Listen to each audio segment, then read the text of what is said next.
le nouveau superviseur s'est moqué de mes médailles militaires devant tout le monde. Ces bijoux de pacotille ne signifient rien ici, s'est-il esclaffé, prends tes affaires, et va-t'en.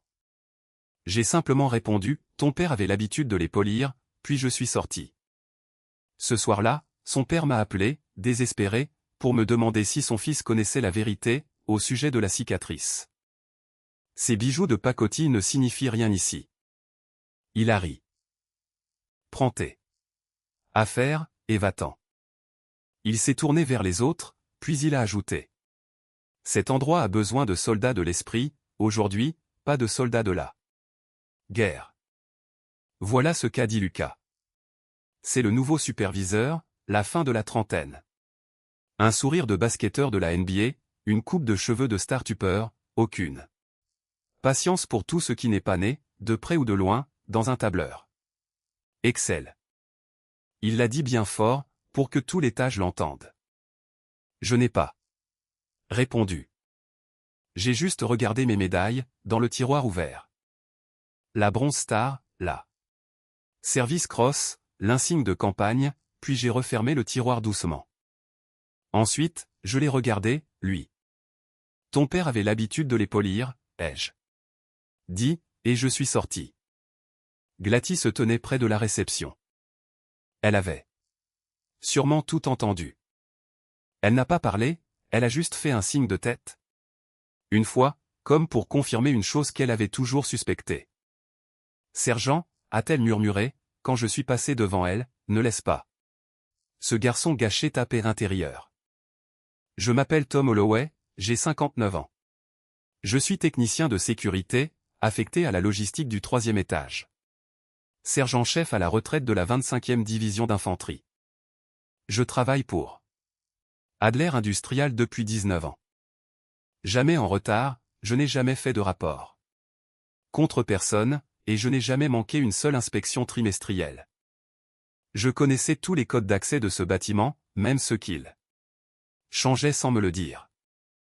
Ils n'ont pas remarqué quand j'ai amélioré le système logique des ascenseurs, après la première panne de courant, ni quand j'ai retravaillé la synchronisation des badges, ce qui leur a permis d'économiser des milliers de dollars l'année dernière. Ils n'ont rien demandé. Ils ne m'ont pas remercié. J'apportais mes propres outils, je collais des étiquettes sur tout, et je ne laissais rien derrière moi, à part des circuits impeccables et du silence. Mon casier avait une bosse qui datait de 2009. Je ne l'ai jamais réparée. J'ai juste enroulé un chiffon autour du bord métallique. À l'intérieur, il y avait une boîte à déjeuner, une enveloppe, un drapeau plié, et le briquet de mon père. Jamais utilisé.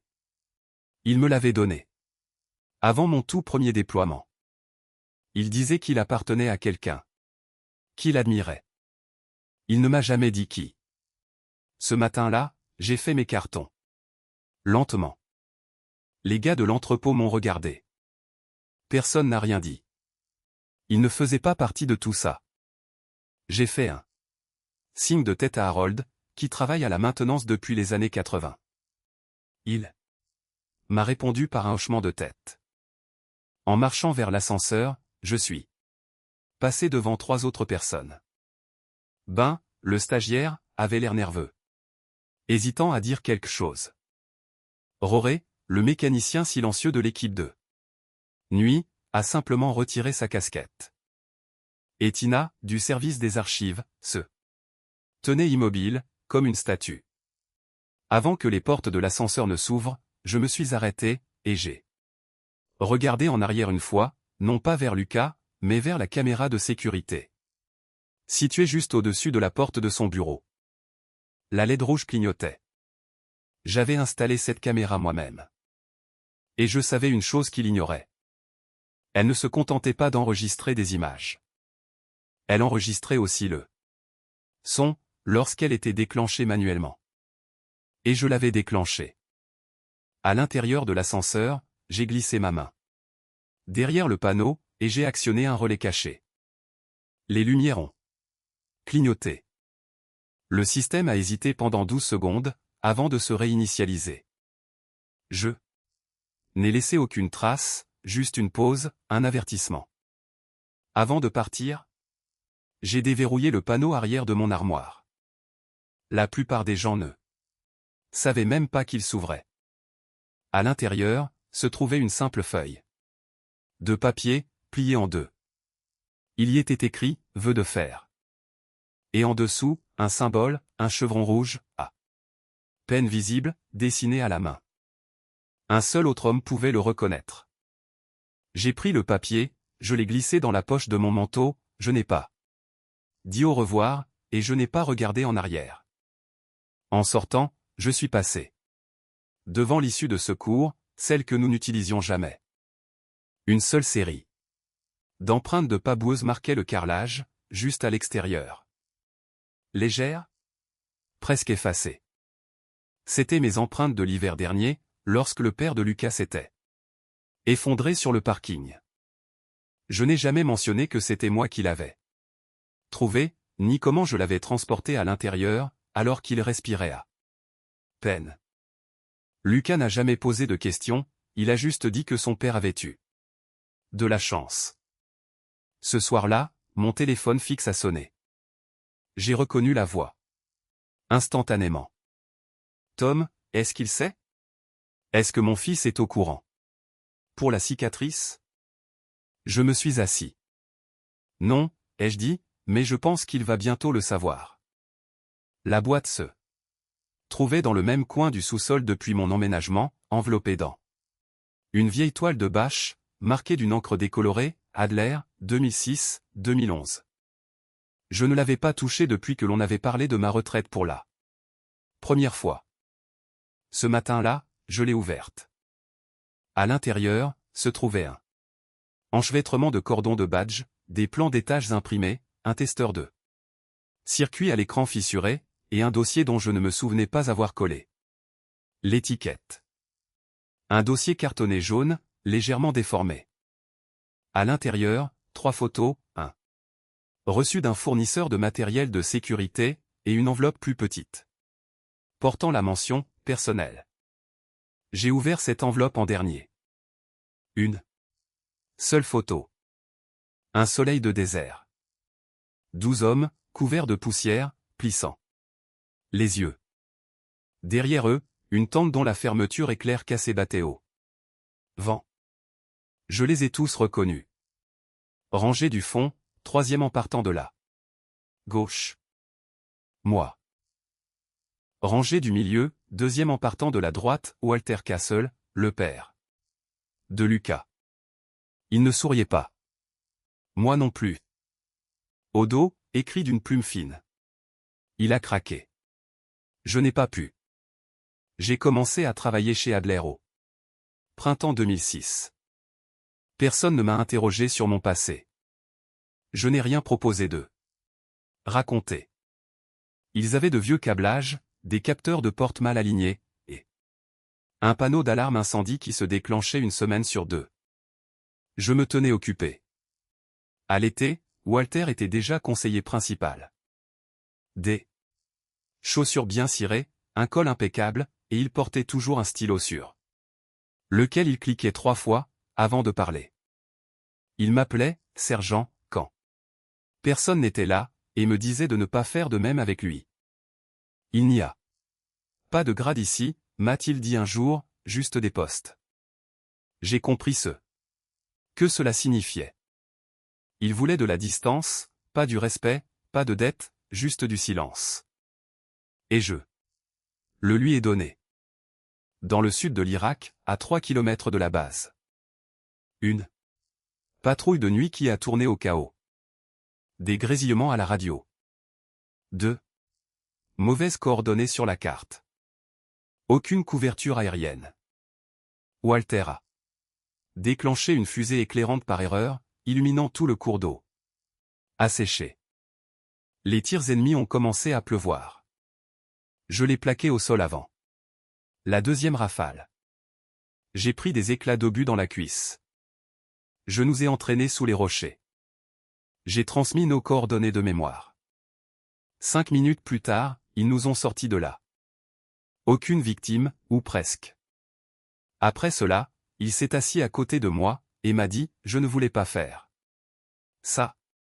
J'ai juste été paralysé par la peur. » J'ai hoché la tête, sans rien dire. La cicatrice n'a jamais guéri proprement, et la confiance non plus. Une semaine. Avant que Lucas ne prenne les commandes, j'ai croisé Eleanor près des archives. Elle pliait des documents pour les rangers dans de grandes boîtes, en vue de l'audit annuel. Elle s'est interrompue en me voyant. « On ne te voit plus beaucoup au sous-sol ces temps-ci », a-t-elle dit. « Il n'y a plus grand-chose à réparer », ai-je répondu. Elle a penché la tête sur le côté. « C'est drôle, la semaine dernière, j'ai vu un jeune homme dans l'ancien bureau de Walter. Il lui ressemblait beaucoup. Même mâchoire, mais le regard plus froid. » Je n'ai pas répondu, j'ai simplement hoché la tête. Puis, elle a ajouté. « Doucement, tu as toujours cette photo ?» Je ne lui ai pas demandé comment. Elle le savait. Le lendemain de l'incident des médailles, je me suis arrêté devant le bureau de Glatty. Elle n'avait pas l'air surprise. Walter avait l'habitude d'approuver manuellement les formulaires d'accès externe, la nuit. M'a-t-elle dit, même quand il n'en avait pas besoin. J'ai froncé les sourcils. Pourquoi? Parce que certains noms ne devaient apparaître que sur papier. Pas sur la liste des salaires. Elle a hésité, puis elle a ouvert un panneau d'archives des ressources humaines. J'ai vu ce nom apparaître dans des dossiers inactifs. Rien d'officiel, juste des signalements système. Je me suis penché. Elle m'a montré l'écran, David R. Castle, numéro de badge inactif. Pas de photo, pas de département, juste des mouvements. Depuis combien de temps, ai-je demandé? 3 semaines, peut-être plus. Ce soir-là, j'ai rouvert l'enveloppe, j'ai fixé la photo, la poussière sur les bottes de Walter, et l'ombre de ma main posée sur son épaule, pour le stabiliser. Retour en arrière. Point de contrôle du camp. 1995. Une semaine. Après l'embuscade, un simple soldat nommé Lil m'a pris à part. « Tu ne vas pas faire de rapport ?» m'a-t-il demandé. « Non, il a failli tous nous faire tuer, sergent. » Je n'ai pas répondu. Celui que sauve un lâche finit toujours par être celui qui saigne. Ce n'est pas juste. Je me suis détourné. Walter est passé devant nous, les yeux fixés sur l'horizon, son uniforme impeccable, sans la moindre égratignure. Il n'a pas regardé en arrière. De nos jours. Sur le quai de chargement, j'ai regardé 2 stagiaires se débattre avec un scannner de marchandises. Lucas est passé à côté d'eux d'un pas tranquille, leur lançant un conseil auquel il croyait à peine. « Vous finirez bien par trouver, » a-t-il dit, en s'éloignant déjà. J'ai attendu qu'ils soient partis, puis je les ai aidés à régler le calibrage, en moins d'1 minute. Aucun des stagiaires ne m'a demandé qui j'étais. Ce soir-là, alors que je verrouillais mon garage, j'ai remarqué quelque chose d'étrange sur le sol. Une empreinte de botte. Ce n'était pas la mienne. Elle était fraîche. À côté de l'empreinte, il y avait un petit tas de sable, qui ne venait pas de la ville. Du sable du désert. 3 jours plus tard, le nom est réapparu dans les registres. Cette fois, il était lié à une demande de connexion provenant d'un terminal interne, David R. Castle. J'ai fixé l'écran, et j'ai murmuré. Alors, ça commence. J'ai ouvert le tiroir où je gardais l'enveloppe, et juste à côté, le symbole du vœu de fer. Lucas n'a pas prononcé le mot « audit » avant le vendredi. Il l'a qualifié des initiatives de réalignement des flux de travail. Il a dit que c'était normal. Que cela faisait partie d'une campagne d'efficacité plus large. En réalité, quelque chose clochait. Le lundi matin, mon badge d'accès a été refusé. 2. Voyant rouge. Ensuite, un jeune technicien du service informatique est descendu, un presse-papier à la main.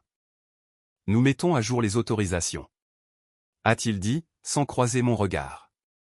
Uniquement le mien, celui de personne d'autre. À midi, j'ai trouvé un nouveau panneau sur la porte de la salle de contrôle de sécurité, personnel autorisé. Uniquement, selon l'affectation des équipes. Mon nom ne figurait pas sur la liste. Je n'ai pas protesté, je n'ai pas posé de questions, mais j'ai observé. Lucas construisait un mur, en silence. Cet après-midi-là, Glatty est passé par l'ancien bureau de la maintenance. Elle m'a tendu une petite enveloppe, sans dire un mot. À l'intérieur, se trouvait ma dernière carte de pointage, imprimée ce matin-là. Tu n'es plus sûr. Le planning des équipes, a-t-elle dit doucement. J'ai regardé l'heure. Imprimé, 6h12, juste avant que mon badge ne cesse de fonctionner. Quelqu'un réécrivait l'histoire en temps réel. Elle a simplement hoché la tête. Avant de partir, elle a dit quelque chose d'étrange, il demandait souvent de tes nouvelles, tu sais, quand tu étais déployé là-bas. Je n'ai pas demandé de qui il s'agissait. Je le savais déjà. Cette nuit-là, j'ai conduit jusqu'à un garde-meuble, juste à la sortie de la ville. Box numéro 14. Mon nom n'était pas sur le bail. Il ne l'avait jamais été. À l'intérieur, il y avait une caisse étiquetée. Stabilisateur de rechange, 2007. Enfoui sous de vieux câbles, j'ai trouvé une boîte verrouillée contenant une pile de dossiers, des registres de maintenance, des plans, et un dossier marqué « Personnel, vœux de fer, Adler ». Je n'y avais pas touché depuis des années. Mais tout en haut, il y avait quelque chose de nouveau. Une impression contenant des métadonnées. Registre des visiteurs, Adler Industrial. Heure d'entrée, 10h41. Nom, Cutter Bradley M. Je l'ai fixé du regard. Cutter était mort. J'avais vu son corps en 1994, ou du moins, je le croyais. Le lendemain matin, mon casier était ouvert. Le drapeau plié était intact. Mais un dossier avait disparu, celui-là même qui contenait la vieille photo de groupe. À sa place, se trouvait un double, une réimpression propre. Au dos, d'une écriture inconnue, il était écrit « Nous n'avons jamais oublié ». Vers midi, j'ai reçu un appel d'un ancien numéro.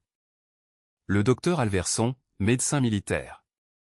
De la base du camp Aru, de 1993 à 1995. Quelqu'un vient d'appeler pour poser des questions sur l'opération Vœux de fer, a-t-il dit, expliquant qu'il appartenait au service de conformité de l'entreprise, et qu'il voulait confirmer des dossiers. Je n'ai pas répondu. Ça va, Tom, a-t-il demandé. Je vais bien. Mais ce n'était pas vrai. Le vœu de fer n'était pas un simple dossier. Ce n'était pas un déploiement ordinaire. C'était une opération de récupération non autorisée. Enterrée entre deux missions dans les collines de Kurangal. Seuls 6 d'entre nous y étaient allés. 5 étaient revenus. Cutter s'était figé sur place. Walter avait paniqué. Et j'avais fait un choix que personne ne voulait voir consigné dans les rapports. Je pensais que ce chapitre était clos. Apparemment, quelqu'un l'avait rouvert. Dès le mercredi, le système de surveillance avait de nouveaux protocoles. Mes codes de contournement ont échoué.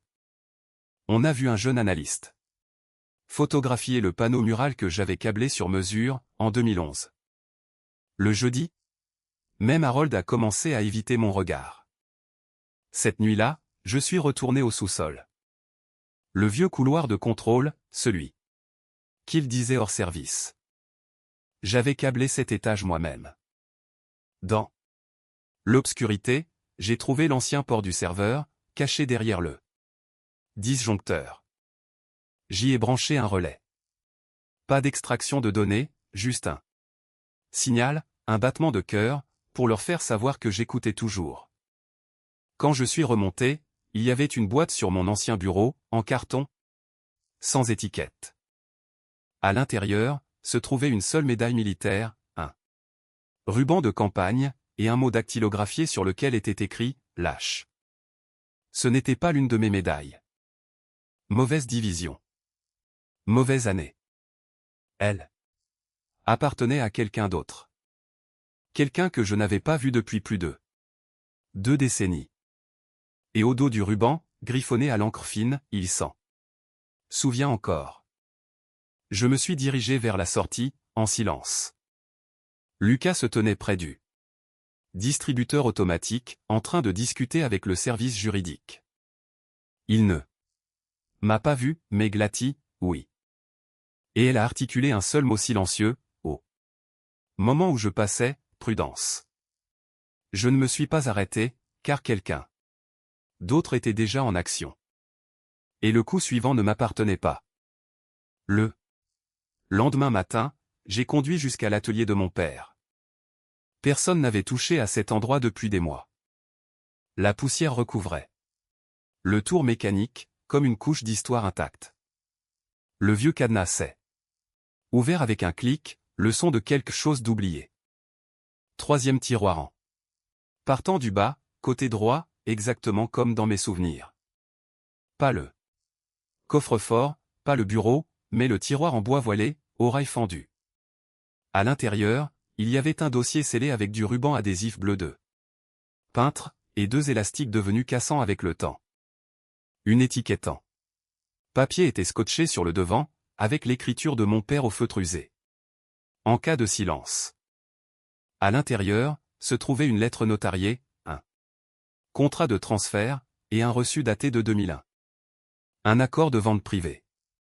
L'acte de propriété du chalet au bord du lac, cédé par mon père pour $1. Symbolique. Déposé, signé devant témoin, mais jamais divulgué. Il l'avait caché. À mon frère, à mon ex-femme, à tout le monde. Une clause était soulignée, et elle stipulait, la propriété restera confidentielle, jusqu'au décès du titulaire initial du titre. Il ne m'avait pas seulement donné le chalet. Il m'avait protégé d'eux. Même à la fin, je n'ai pas appelé d'avocat.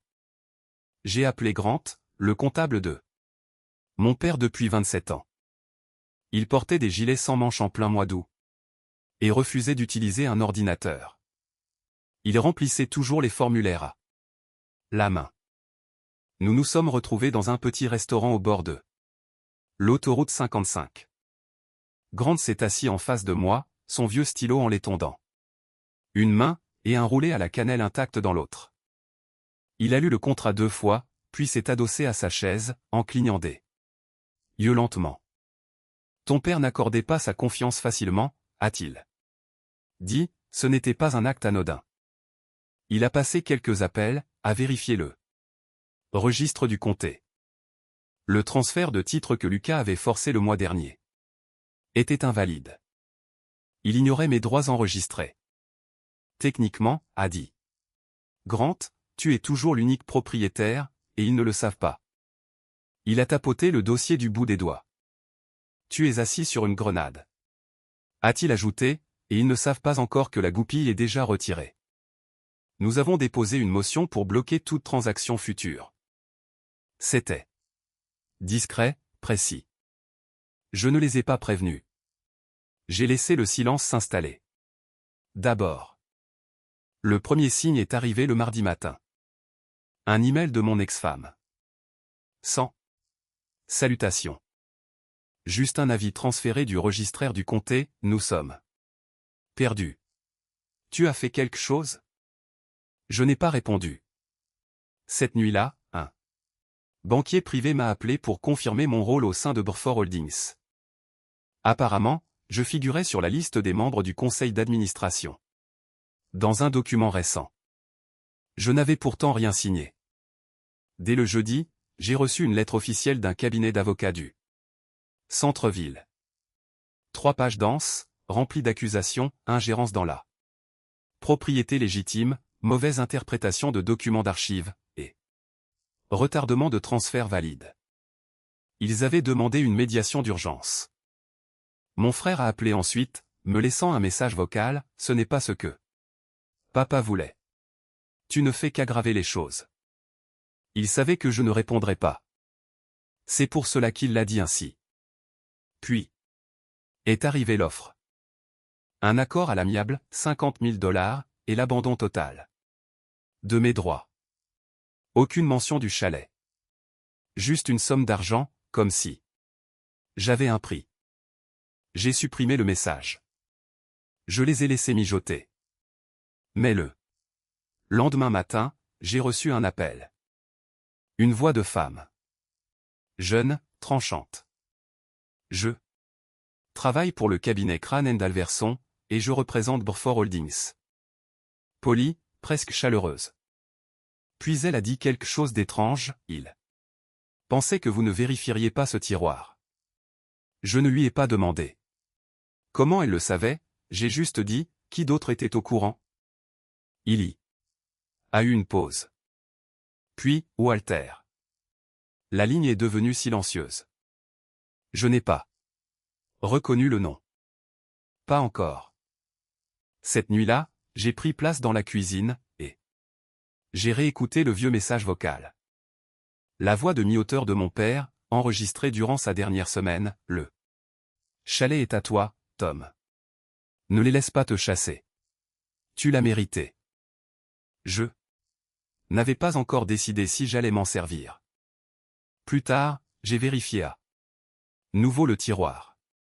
Tout était encore en place, sauf une chose, glissée dans un coin, à moitié enfouie sous des reçus, une médaille, qui n'était pas la mienne. Un insigne de citation décoloré, provenant d'une division totalement différente. Scotché en dessous, il y avait un post-it jaune, avec un seul mot écrit en lettres capitales, lâche. Je l'ai regardé pendant un long moment, puis j'ai chuchoté dans la pièce vide, où Walter était là cette nuit-là, et il sait que je n'ai pas menti.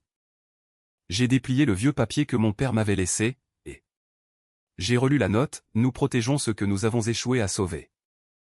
Et pour la première fois depuis des années, je ne me suis pas senti comme un homme qui battait en retraite. Je me suis senti comme un homme qui entamait son retour. La salle de conseil d'Adler Industrial n'était pas habituée aux éclats. Rapport trimestriel, prévision budgétaire, parfois un désaccord poli sur des contrats de fournisseurs. C'était le rythme habituel, mais pas ce matin-là. Lucas se tenait en bout de table, la posture rigide, la cravate bien trop parfaite. Et était au milieu d'une phrase, quand la porte s'est ouverte. Je suis entré. Sans invitation, sans créneau à l'ordre du jour, accompagné seulement du silence qui suit un homme qui n'a plus rien à perdre. Monsieur Holloway, c'est une réunion privée, a dit Janice Wu, la responsable de la conformité. Son ton n'a pas monté, mais Lucas a obéi. J'ai posé un petit enregistreur sur la table. Et j'ai appuyé sur lecture. Ma voix est sortie en premier, puis la sienne, ces bijoux de pacotille signifie rien ici. Prends tes affaires, et va-t'en. L'atmosphère de la pièce a changé, les gens se sont redressés sur leurs chaises, quelqu'un s'est raclé la gorge. Puis est venue ma réponse, ton père avait l'habitude de les polir. Et le silence est retombé. Lucas a essayé de sourire, je crois que tout cela est sorti de son con. Une autre voix l'a coupé. Celle-ci était plus vieille. Plus rauque. C'était son père, sur le message vocal sauvegardé, la maison au bord de l'eau. Est à toi, Tom. Ne les laisse pas te chasser. Tu l'as mérité. Lucas a cligné des yeux. Pour la première fois depuis des semaines, il avait l'air incertain. Vous apportez des enregistrements personnels à une réunion d'entreprise. A-t-il dit d'un ton plus sec, c'est une violation de. Non, là. Interrompu Janice, c'est une preuve. Il s'est tourné vers les autres, essayant de se rattraper, écoutez, mon père. Il n'allait pas bien. Vous saviez tous qu'il avait des absences, des problèmes de mémoire. Nous ne savons pas ce qu'il a voulu dire par là. Il voulait dire que je lui ai sauvé la vie, ai-je dit, et qu'il ne pouvait pas faire face à ce qu'il a fait après. Janice s'est penchée en avant, Monsieur Holloway. Êtes-vous en train de formuler une accusation officielle? J'ai sorti la lettre, et je l'ai posée sur la table. Le chevron rouge apparaissait légèrement à travers le pli. J'énonce un fait. Ai-je dit, et ce n'est pas tout. Tina est entrée, tenant un dossier mince. Elle m'a d'abord regardé, puis a tourné les yeux vers le conseil d'administration. J'ai extrait les journaux de sécurité, a-t-elle déclaré. Lucas a accédé au dossier d'habilitation de Tom et l'a supprimé, sans respecter aucun protocole. Lucas s'est levé, c'est ridicule. C'est une simple employée junior.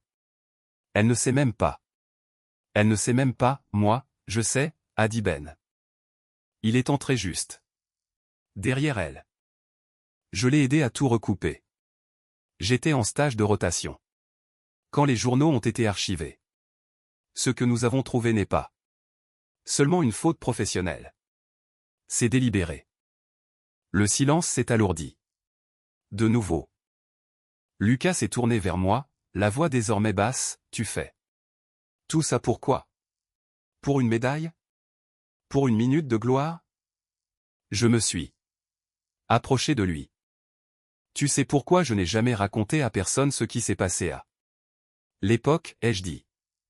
Parce que ton père m'a demandé de ne pas le faire. Il avait peur de la façon dont tu le verrais. Peur de ce que cette cicatrice signifierait, si tu découvrais un jour qu'il avait réellement gagné. Lucas n'a rien dit. J'ai posé la dernière pièce sur la table, l'enveloppe. À l'intérieur, se trouvait une photo de moi plus jeune, couvert de sang, portant un homme à travers les décombres. Au dos, une seule ligne écrite à la main, il a craqué. Je n'ai pas pu.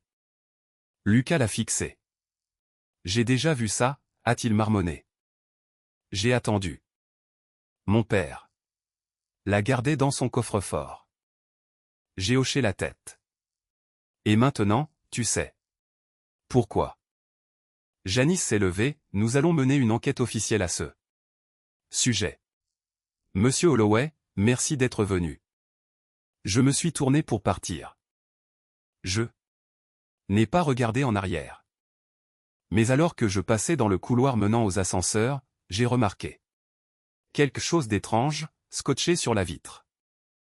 Un plan plié. Sur du papier A. En tête de l'entreprise.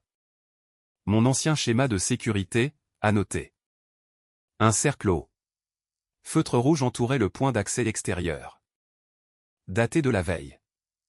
Quelqu'un était en train de bouger, et il n'avait pas encore fini. Le bâtiment semblait différent, ce matin-là. Plus calme, plus léger. J'ai utilisé mon ancien badge d'accès, sachant qu'il fonctionnerait encore. Il ne l'avait jamais révoqué. Il ne pensait probablement pas que je reviendrais. Ou peut-être que quelqu'un s'était assuré qu'il fonctionne toujours. Tina m'a rejoint près de la cage d'escalier ouest. Elle n'a pas posé de questions, elle m'a juste tendu une enveloppe scellée. Janice a dit de te donner ça, si jamais tu te présentais sans prévenir. Je l'ai ouverte. À l'intérieur, se trouvait une feuille unique, sans en-tête, sans signature, avec seulement 4 lignes. Lucas a accédé à la salle des serveurs secondaires à 3h43. Enregistrement vidéo indisponible. Audit déclenché. Nous ne l'avons pas arrêté. Nous nous sommes dit que tu le ferais.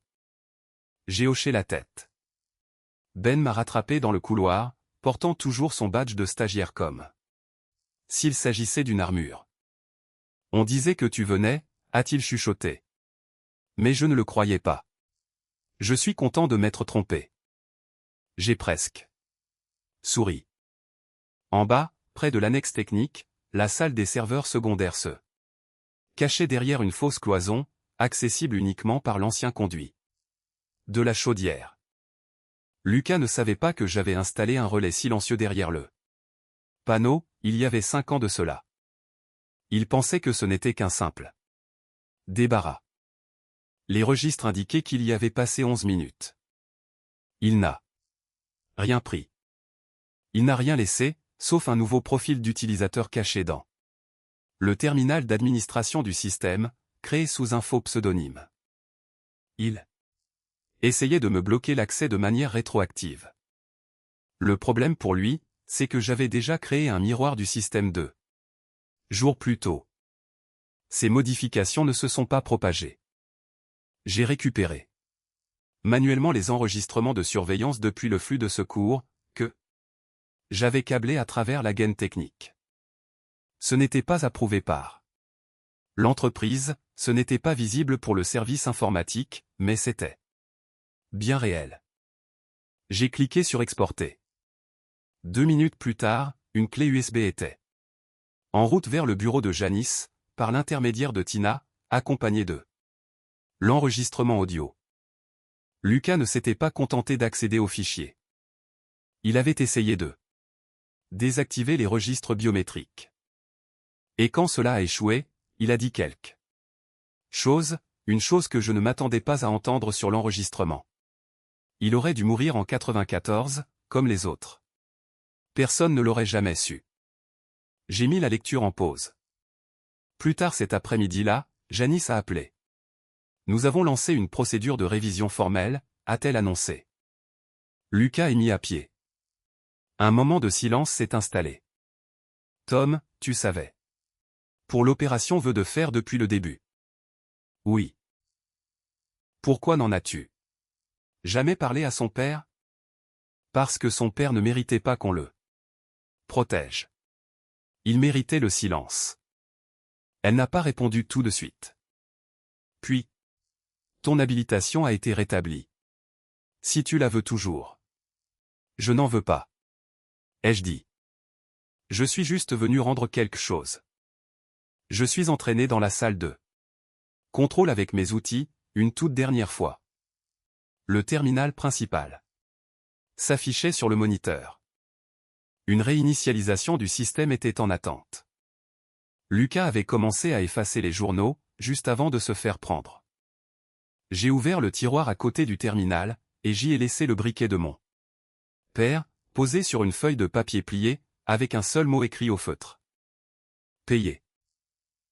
J'ai verrouillé le tiroir, et j'ai remis la clé à Janice, sans un mot. Sur le parking, le fils de Harold m'attendait. Il m'a salué d'un geste un peu maladroit. Mon père a toujours dit que tu étais l'âme de cet endroit. Ton père savait t'écouter, ai-je dit. J'ai ouvert la portière de mon pick-up. Ben. Est arrivé en courant, l'air nerveux, presque désolé. Ils ont trouvé la médaille, n'est-ce pas, a-t-il dit, celle qui était cachée sous ton bureau. J'ai hoché la tête. Je ne pensais pas qu'elle était vraie.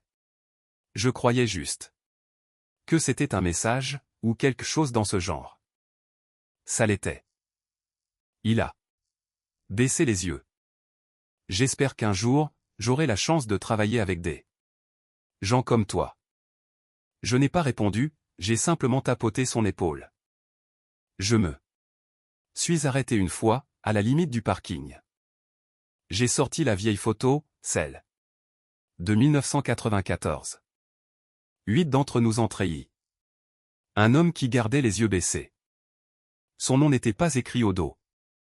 J'ai brûlé la photo avec le briquet. J'ai regardé les cendres s'envoler en direction du quai de chargement. Certains noms appartiennent à la mémoire. Certaines cicatrices appartiennent au silence. Et d'autres ont simplement besoin de disparaître. La vengeance d'un gentleman ne fait pas de bruit, mais elle est toujours personnelle. Si cette histoire a résonné en vous, rendez-la personnelle. Abonnez-vous maintenant, et ne manquez pas l'histoire de demain.